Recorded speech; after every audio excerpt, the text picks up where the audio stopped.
ఈరోజు దేవుని వాక్యము 1 కొరింథీయులకు రాసిన పత్రిక 13వ అధ్యాయము 4వ వాక్యం. 1 Corinthians chapter 13 verse number 4. ప్రేమ దీర్ఘకాలము సహించును, దయ చూపించును, ప్రేమ మత్సరపడదు, ప్రేమ డంబముగా ప్రవర్తింపదు, అది ఉప్పొంగదు.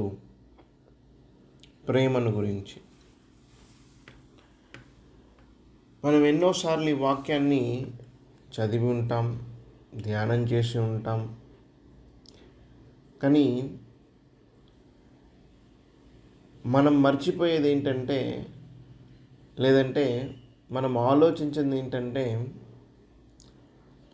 బైబిల్లో చెప్పబడిన ప్రేమ, బైబిల్లో చెప్పబడిన భక్తి, బైబిల్లో చెప్పబడిన భయము, బైబిల్లో చూపించబడిన వినయము, బైబిల్లో చెప్పబడిన వాక్యము, బైబిల్లో చెప్పబడిన ఆహారము, మార్గము, సత్యము, జీవము, ఇవన్నీ మనము తెలుసుకోగలుగుతున్నామా? తెలుసుకున్న తరువాత వీటన్నిటిని మనము ఆలోచించగలుగుతున్నామా? ఇవన్నీ యేసయ్యే. ఆయనే జీవాహారము, ఆయనే జీవనది, ఆయనే సత్యము, ఆయనే మార్గము, ఆయనే జీవము, ఆయనే ద్వారము. తండ్రి చిత్తము చేయడమే తనకి ఆహారమని యేసయ్య చెప్పాడు. ఏంటండి? మరి ప్రేమాస్వరూపినిగా తన ప్రేమను మొత్తం సిలువలో కనపరిచిన ఆ దేవుడు, సిలువ ప్రేమను మనం అర్థం చేసుకోగలుగుతున్నామా? ఒక వ్యక్తి నీ కోసం చనిపోతున్నాడంటే, ఒక వ్యక్తి నీ పాపముల కోసము చెయ్యని తప్పుకు శిక్షను అనుభవిస్తున్నాడంటే, ఒక వ్యక్తి చెయ్యని తప్పుకి, అంటే తనకి సంబంధం లేని ఒక విషయంలో తన ప్రాణాన్ని కోల్పోతున్నాడంటే, అది తెలియక కాదు, తెలిసి మామూలుగా లీగల్లో ఒక స్టేట్మెంట్ ఉంటుందన్నమాట. ధర్మశాస్త్రము ప్రకారం, అంటే మన ఫిజికల్ వరల్డ్లో, లౌకిక జీవితంలో ఎంతమంది తప్పు చేసిన వారు తప్పించుకున్నా, అంటే ఒక అమాయకుడికి శిక్ష పడకూడదు అంటారు. ఒక అమాయకుడికి శిక్ష పడకూడదు. తప్పు చేయని ఒక వ్యక్తికి శిక్ష పడిందంటే అక్కడ ధర్మము గెలవలేదని అర్థం. సో ఎంతోమంది తప్పు చేసిన వాళ్ళు తప్పించుకున్నా, తప్పు చేయని ఒక వ్యక్తి శిక్షను అనుభవిస్తే ఆ ప్రాంతంలో, ఆ దేశంలో న్యాయ వ్యవస్థ అనేది లేదు అని అర్థం. కొద్ది రోజుల ముందు మనం చూసుకుంటాం, తప్పుగా శిక్షను అనుభవించిన వ్యక్తిని, అయ్యో ఇది తప్పు, నాకు తెలిసి అది ఆయేషా అనే ఒక అమ్మాయి యొక్క హత్య కేసు. ఆ హత్య కేసులో నిందితుడిగా ఒక అబ్బాయిని అరెస్ట్ చేస్తారు. 10 సంవత్సరాల తర్వాత, 5 సంవత్సరాల తర్వాత, ఎంతో కొంతకాలము తర్వాత ఆ అబ్బాయికి ఆ హత్యకి సంబంధం లేదని తెలుస్తుంది. కోర్టు క్షమాపణలు చెప్పి ఆ అబ్బాయిని వదిలేస్తుంది. అంటే తప్పే చేయని ఒక వ్యక్తి 5 సంవత్సరాలు జైల్లో ఎంత క్షోభను అనుభవించుంటాడు, ఎంత నరకాన్ని అనుభవించుంటాడు, ఎంత ఒంటరితనాన్ని అనుభవించుంటాడు. ఆ? ఎంత కఠినమైన శిక్షను అనుభవించుంటాడు. తప్పు చేయలేదు.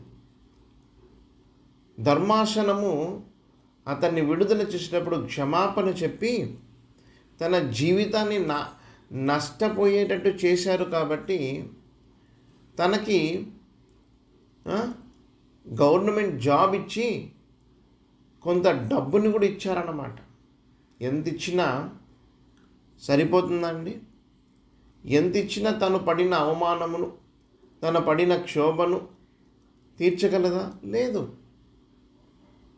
ఎందుకంటున్నానంటే,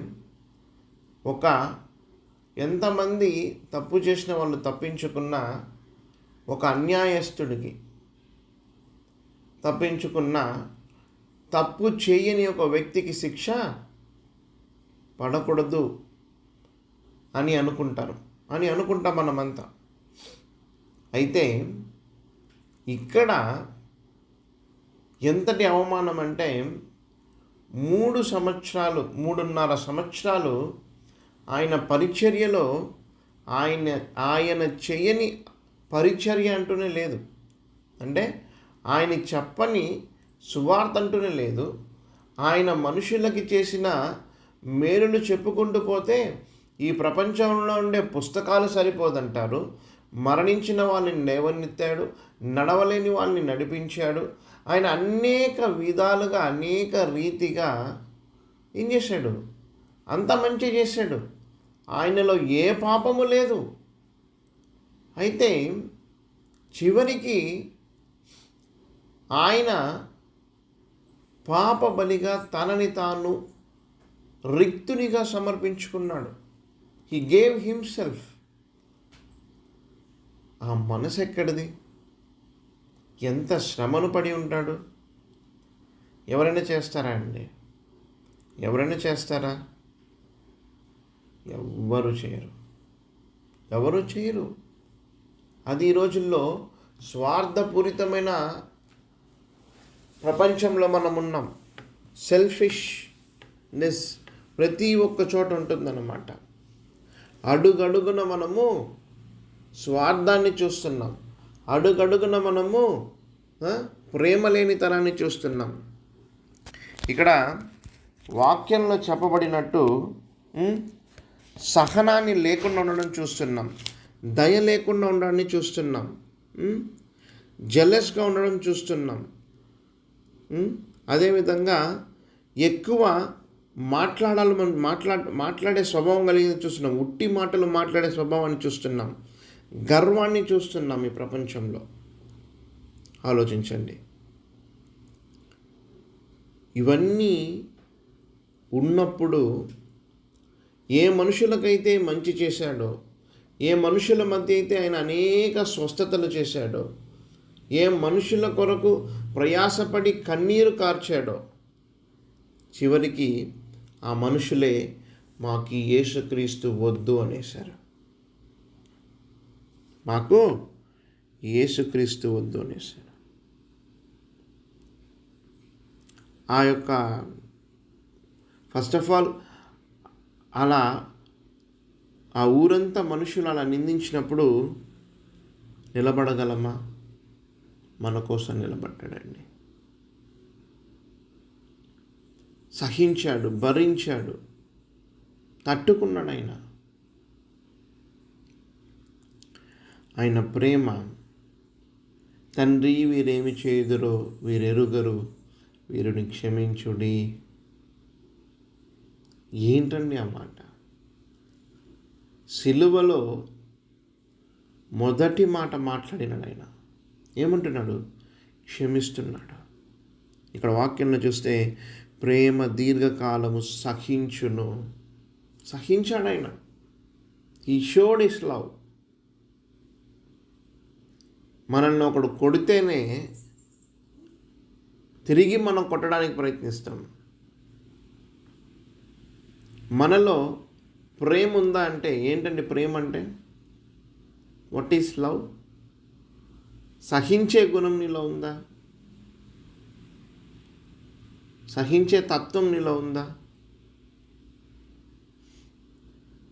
మా పాప అల్లరి చేస్తేనే పని చేసుకునేటప్పుడు కోపం వస్తుంది నాకు.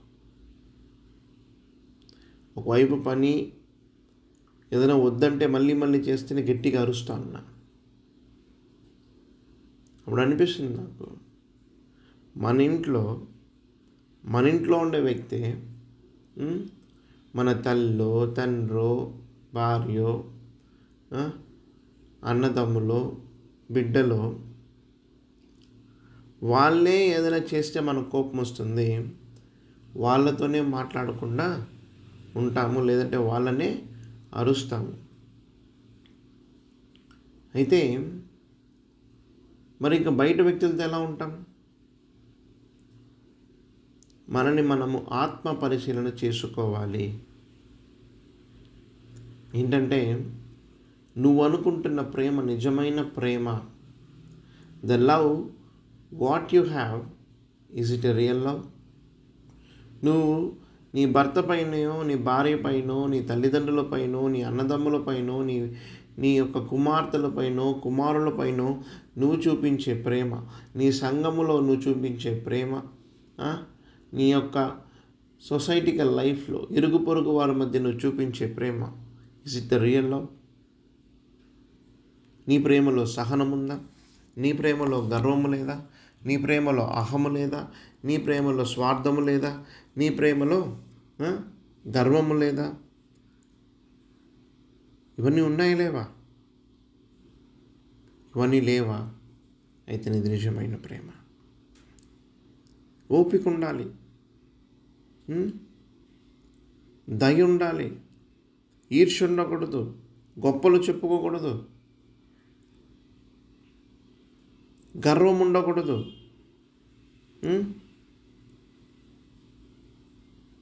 దాని ముందున్న వాక్యం చూసుకుంటే, నేను నా సర్వము పేదలకు దానము చేసిన, నా దేహాన్ని అగ్నికి అర్పితము చేసిన, నాలో ప్రేమ లేకపోతే అది నిరర్థకము. ఏంటండి? ఎంత చేసినా, సర్వము పేదలకు దానము చేసిన, దేహాన్ని అగ్నికి అర్పితము చేసిన, ప్రేమ లేకపోతే అవి వేస్ట్ అంటున్నాడు ఆయన. సో మనకు ఉండాల్సిన ప్రేమ, లవ్ అనేది ఒక ఫీలింగ్ కాదండి. చాలామంది ఏమంటారంటే అదొక ఫీలింగ్. మామూలుగా యవ్వన కాలంలో ఆపోజిట్ జెండర్ పైన కలిగే ఒక ఫీలింగ్ అని లవ్ అంటారు. మనము ఈ లోకంలో చెప్పబడింది అలాగా. వాట్ ఈస్ లవ్ అంటే, వెంటనే లవ్ అంటేనే మనకు గుర్తుకొచ్చేది ఏంటి? ఒక వ్యక్తిని, ఒక స్త్రీ ఒక పురుషుడిని ప్రేమించడం, లేదంటే ఒక పురుషుడు ఒక స్త్రీని ప్రేమించడం. కానీ దేవుని ప్రేమ మనకు గుర్తు రావట్లేదే. ఈరోజు మనం దేని గురించి బోధించబడుతున్నాం? దేవుని ప్రేమ గురించి మనకి బోధన జరుగుతూ ఉందా? అగాపే ప్రేమ, ఆ దేవుని ప్రేమను మనము తెలుసుకోగలుగుతున్నామా? ఎందుకు తెలుసుకోలేకపోతున్నాం? తల్లిదండ్రుల ప్రేమ ఎందుకు తెలియదు మనకి? ఎందుకని మనం అనుకుంటున్న ప్రేమ ఒకటి, వాక్యంలో చెప్పబడుతున్న ప్రేమ ఒకటి. ఏది నిజమైన ప్రేమ? ఎవరైనా చెప్తారా? ఎందుకని ఇంత గ్యాప్ ఉంది? సొసైటీలో ఒక ప్రేమ ఉంది, దాంతో ఈర్ష్య, ద్వేషం, గొప్పలు చెప్పుకోవడం, గర్వం, ఇవన్నీ ఆ ప్రేమలో ఉంది. కానీ వాక్యానుసారమైన ప్రేమలు ఇవేవీ లేవు. మన పరిశుద్ధ లేఖనాల్లో ఈ ప్రేమ లేదు.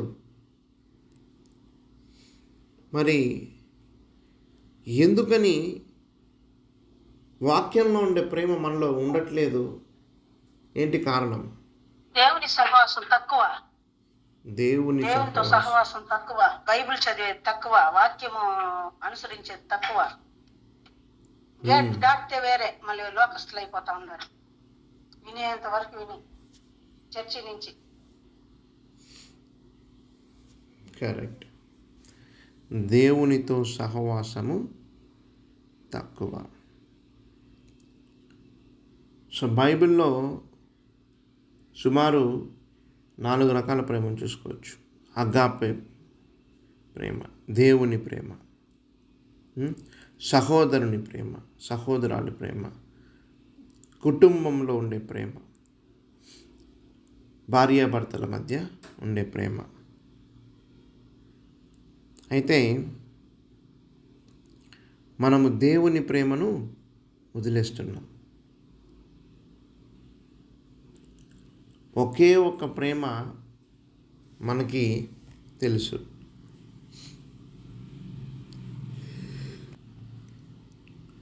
అగాపే ప్రేమ, క్రీస్తు ప్రేమ. అది మనకు పేరుకు మాత్రమే తెలుసు. శరీరేచ్ఛ. ఈరోజు ప్రపంచాన్ని ప్రేమ అంటే అదొక్కటే అన్నట్టుగా శరీరేచ్ఛ, నేత్రాశ, మాంసపు కోరికలు, అవే ఎక్కడ చూసినా అవే. తన కోసం తాను సెల్ఫ్ లవ్ అనేది ఎక్కువైపోయిందండి. ఒకప్పుడు ప్రేమ అనేది ఎలా ఉంటుందంటే అన్నదమ్ములు, అక్క చెల్లెళ్ళు, తల్లిదండ్రులు, కుటుంబంలో ఉండే ప్రేమ, పిల్లల మధ్య ఉండే ప్రేమ. కానీ ఈ రోజుల్లో ఎంతటి స్వార్థం అయిపోయిందంటే సెల్ఫ్ లవ్. ఇది చాలా డేంజర్. ఎందుకంటే నేను మాత్రమే బాగుంటే చాలు అనుకునే రోజుల్లోకి వచ్చేసాను. నా కుటుంబము బాగుంటే బాగున్ను అనే రోజుల నుంచి నేను మాత్రం ఉంటే చాలు. కరోనా కాలంలో ఇవి చూసాం మనం. ప్రేమ చల్లారిపోతుందని వాక్యం సెలవిస్తుంది. ప్రేమ చల్లారిపోతున్న రోజుల్లో ఉన్నాం. దేవుడు రావడానికి అతి కొద్ది సమయం పాటు మాత్రమే ఉంది. ప్రపంచంలో ఆల్రెడీ ఆయన చెప్పిన సూచనలన్నీ జరుగుతూనే ఉన్నాయి. ప్రేమ కూడా చల్లారిపోతూనే ఉంది. మరి క్రైస్తవులుగా మన బాధ్యత ఏంటంటే ఏ ప్రేమ అయితే కనుమరుగైపోతా ఉందో ఆ ప్రేమను మనం తిరిగి చూపించాలి. వాక్యానుసారమైన ప్రేమను, సహనము కలిగిన ప్రేమను, దయగలిగిన ప్రేమను, ఈర్ష్య లేని ప్రేమను, గొప్పలు చెప్పుకోలేని ప్రేమను, గర్వము లేని ప్రేమను, క్రూరత్వము లేని ప్రేమను, స్వార్థము లేని ప్రేమను, కోపము లేని ప్రేమను, తప్పులు ఎంచని ప్రేమను, చెడును గురించి ఆనందించని ప్రేమను, సత్యాన్ని బట్టి ఆనందించే ప్రేమను, అన్ని సమయాల్లో కాపాడే ప్రేమను, అన్ని వేళల విశ్వాసము కనబరిచే ప్రేమను, ఆశను ఎన్నటికీ వదులుకోదు. అది ఎప్పుడు సంరక్షించే ప్రేమను.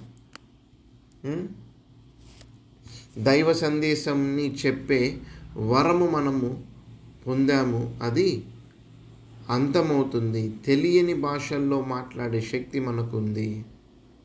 అది అంతమవుతుంది. మనలో జ్ఞానం ఉంది, అది నశించిపోతుంది. కానీ ప్రేమ నశించిపోదు.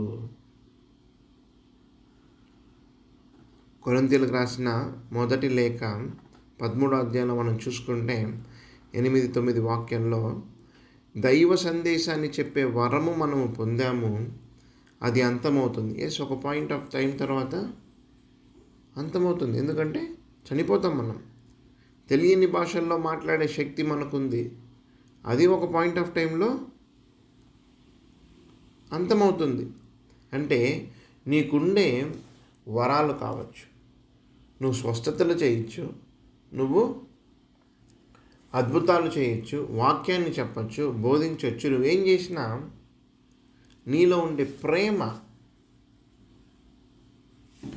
అది ఎప్పటికీ ఉండిపోతుందంట.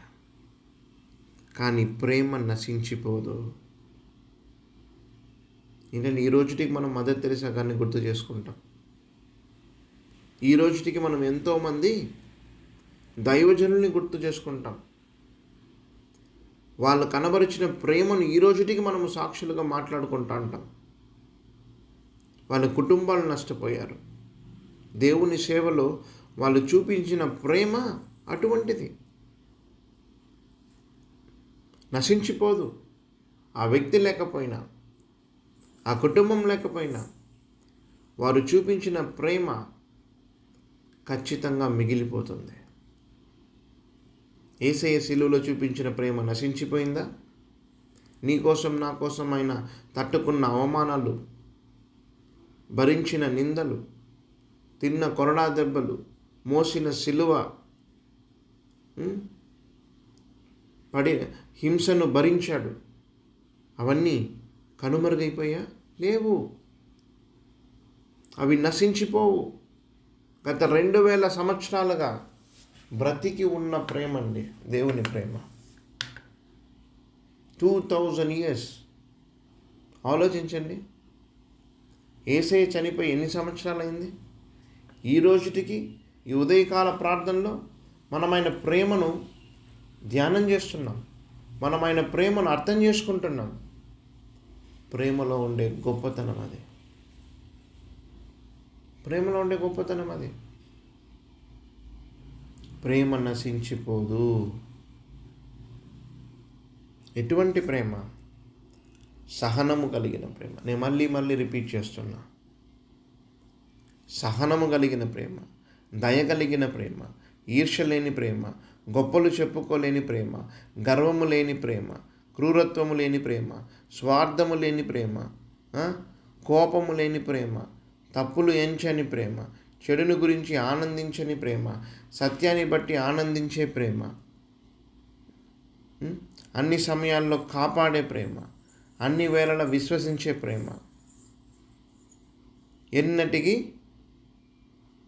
ఆశను వదులుకొని ప్రేమ. సుమారు 13 క్వాలిటీస్ని ఇక్కడ మనం చూస్తున్నాం. సహనము, దయ, ఈర్ష్య, స్వార్థం లేకుండా పోవడం. ఇప్పుడు ఒక పుస్తకం తీసుకోండి, నేను చెప్పిన ఈ 13 రాయండి. సహనం, పేషెన్స్, దయాలత్వము, కైండ్నెస్, ఈర్ష్య, గొప్పలు చెప్పుకోవడం, గర్వము. ఇలా ఈ 13 క్వాలిటీస్ ఏదైతే చెప్పాను నేను, దాన్ని ఒక పుస్తకంలో రాసి దాంతో మీలో ఏది ఉందో ఏది లేదో టిక్ చేసుకోండి. ఖచ్చితంగా ఏదో ఒకటి ఉంటుంది. ఏది లేకపోతే సంతోషం. ఏదైనా ఉనిందనుకోండి, మీలో ఏం లేదు, ఏముండదు, ప్రేమ ఉండదు. మీలో ప్రేమ లేదని అర్థం. సహనము లేకపోయినా, దయ లేకపోయినా, ఈర్ష్య లేకపోయినా, ఇవన్నీ లేకపోతే మంచిది.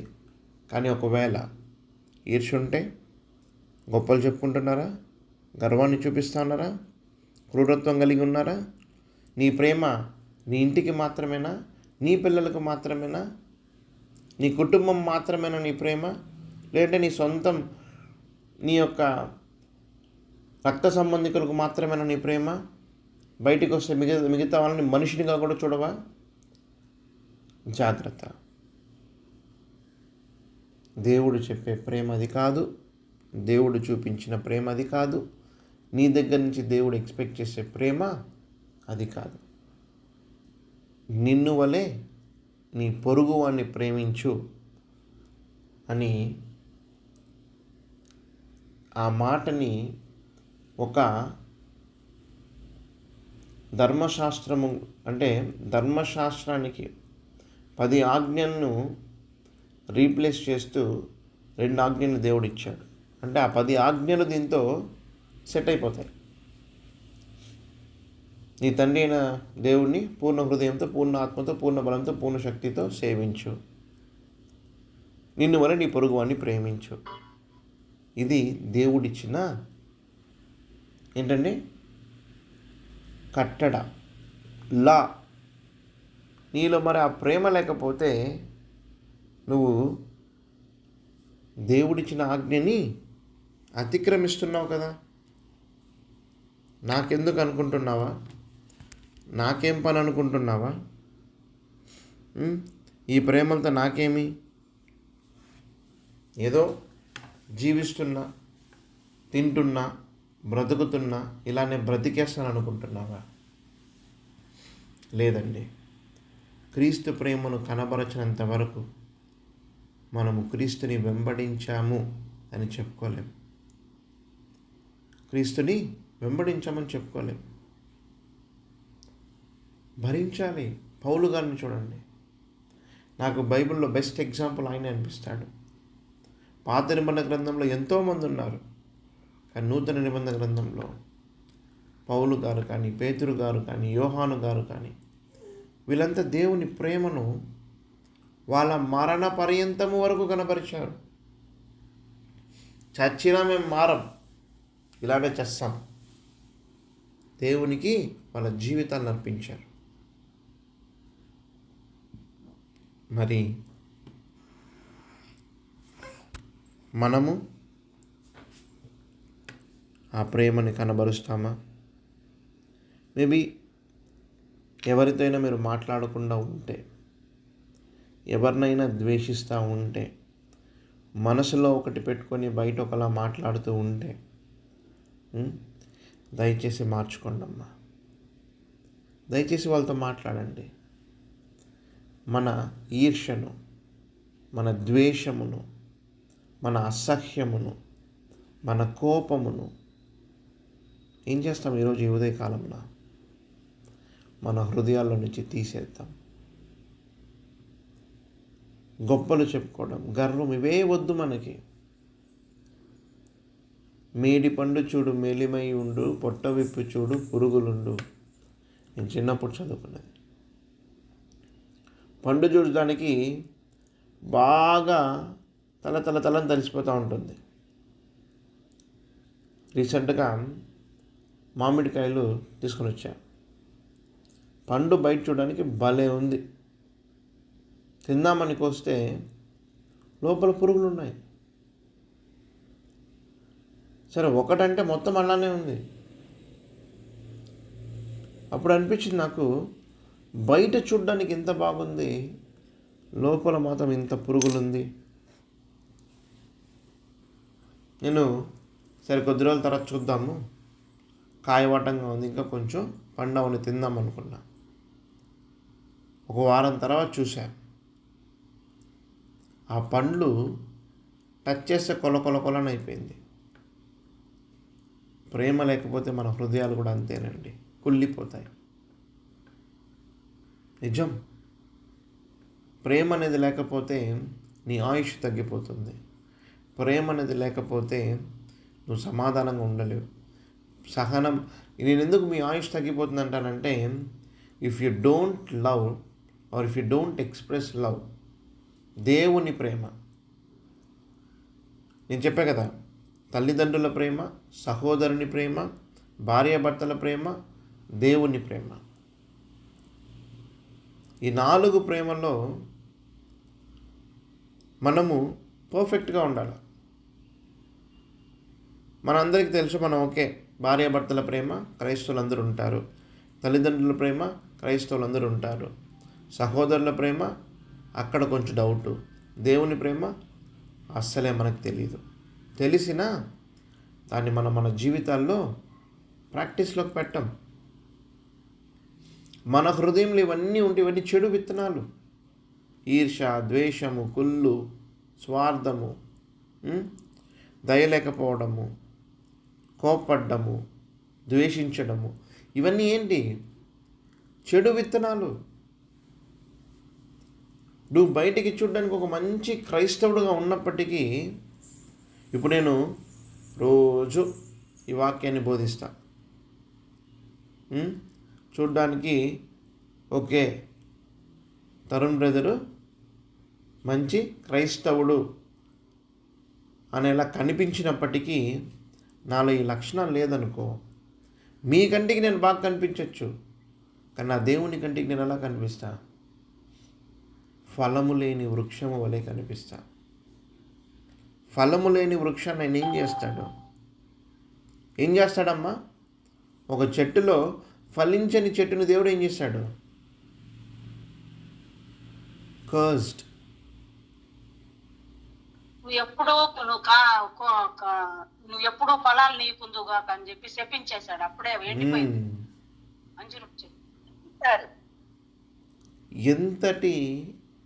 అంతటి దుస్థితి మనకు అవసరమా? జాగ్రత్త పడదాం. మనం ఒక చెట్టు అనుకుందాం, మనము ఫలిస్తే ఆ యొక్క పండు అంటే మన స్వభావము, మన క్యారెక్టర్, మన క్వాలిటీ, నువ్వు నిల్చునే విధానము, నువ్వు మాట్లాడే విధానము, నువ్వు కూర్చునే విధానము, పెద్దలతో మాట్లాడే విధానము, స్త్రీలతో మాట్లాడే విధానము, సహోదరులతో మాట్లాడే విధానము, ఇరుగు పొరుగు వారితో మాట్లాడే విధానము స్వచ్ఛమైనదిగా ఉండాలి, ప్యూర్గా ఉండాలి. చూడ్డానికి మాత్రం దగదగదగానే ఉంటే సరిపోదు, నీ హృదయం కూడా అలానే ఉండాలి కదా. ఏమో మన హృదయాల లోపల కుళ్ళిపోతూ ఉన్నాయేమో, ద్వేషము, పగ, కుళ్ళు, కుతంత్రము, ఈర్ష్య, అసూయ, ఇవన్నీ ఉంటే ఏమవుతుందో తెలుసా? బ్లడ్ ప్రెషర్ ఎక్కువ అవుతుంది, షుగర్ ఎక్కువ అవుతుంది, ఇంకా లేని రోగాలు వస్తాయి. అన్నిటికీ మన బాడీని మనం కంట్రోల్లో పెట్టుకోవడం అంతే కదమ్మా. బీపీ ఎప్పుడు వస్తుంది? బ్లడ్ ప్రెషర్ ఎప్పుడు పెరుగుతుంది? ఒకరిపైన కోపం ఉన్నప్పుడు, లేకపోతే ఒకరిపైన అసూయ ఉన్నప్పుడు, ఎదురింటోడో పక్కింటోడో ఏదైనా కొనేస్తే యాక్సెప్ట్ చేసే మనసు లేనప్పుడు దాన్ని ఆలోచించి మనకు టెన్షన్ వచ్చేస్తుంది, మనకు రోగం వచ్చేస్తుంది. కోపం వచ్చితే ఏమవుతుంది? చంపేందరికి వెళ్ళిపోతుంది. కయ్యూను హాబెలు చూడండి, మన బైబిల్లోనే అన్ని ఎగ్జాంపుల్స్ ఉంది. ప్రేమ లేనిదే క్రైస్తవుడు దేవుని దగ్గరికి చేరుకోలేడు. ఫలములు అనేది your quality should be expressed. నిన్ను వలె నీ పొరుగు వాడిని ప్రేమించు అని చెప్పాడు, కానీ దేవుడు నిన్ను వలె నీ పొరుగు వాడిని చూడమని చెప్పాడు? లేదే, ప్రేమించమన్నాడు. అండ్ ఆ ప్రేమ ఏంటి? ఈ 13 క్వాలిటీస్, ఇవేవి ఉండకూడదు. ఈర్ష్య, ద్వేషం, స్వార్థం, అసూయ. అటువంటి ప్రేమను నీ సహోదరి పైన, నీ ఇరుగు పొరుగు వారికి మధ్య నువ్వు చూపించగలగాలి. ఇది ఈరోజు దేవుని యొక్క వాక్యం. ప్రార్థన చేసుకుందాం. పరిశుద్ధుడా, ప్రేమ కలిగిన రాజా, దయగలిగిన తండ్రి, కృపగలిగిన యేసయ్య, నన్ను ఈ ఉదయ కాలము ప్రభువ చక్కటి వాక్యాన్ని మీరు మాకు బోధించినందులకై వేలాది స్తుతులు. నన్ను నీ ప్రేమను, దైవ ప్రేమను, కుటుంబ ప్రేమను, సహోదరుల ప్రేమను, అదేవిధంగా అయ్యా ఈ ప్రేమల్ని ప్రభువా మేము తెలుసుకోవడానికి మాకు సహాయం చేయండి.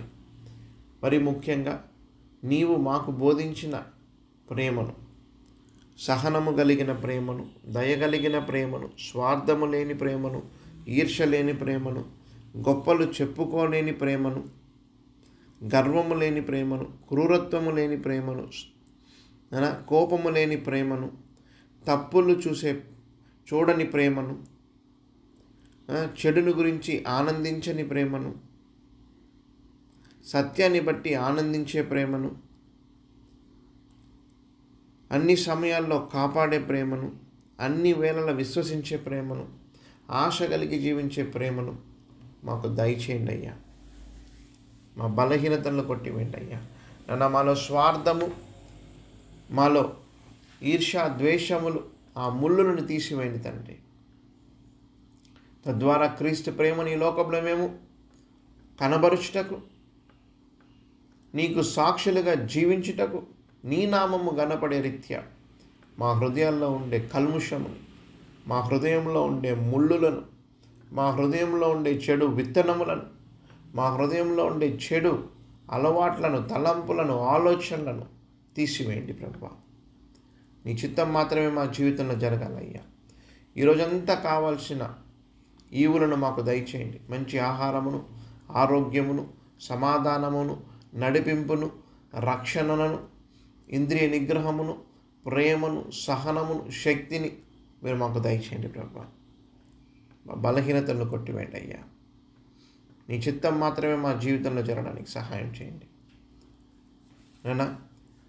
ఈ చక్కటి సమయాన్ని మీరు మాకు ఇచ్చారని నమ్ముచు, మా ప్రయాణాల్లో మీరు మాకు తోడుగా ఉంటారని విశ్వసిస్తూ, మీ కన్నులకు ప్రియముగా జీవించాలని ఆశపడుతూ, మిమ్మల్ని హెచ్చిస్తూ, మమ్మల్ని మేము తగ్గించుకుంటూ, నజరేయుడైన యేసుక్రీస్తు నామంలో ప్రార్థిస్తున్నాం తండ్రి, ఆమేన్. నా ప్రాణమయ యెహోవాని సన్నిధించుము, నా అంతరంగ సమస్తమైన పరిశుద్ధ నామాన్ని సన్నిధించుము. నా ప్రాణమయ యెహోవాని సన్నిధించుము. ఆయన చేసిన ఉపకారములు దేనిని మరువకము. ఆమేన్.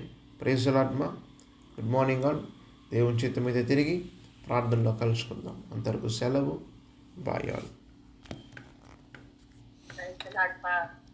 Praise the lord.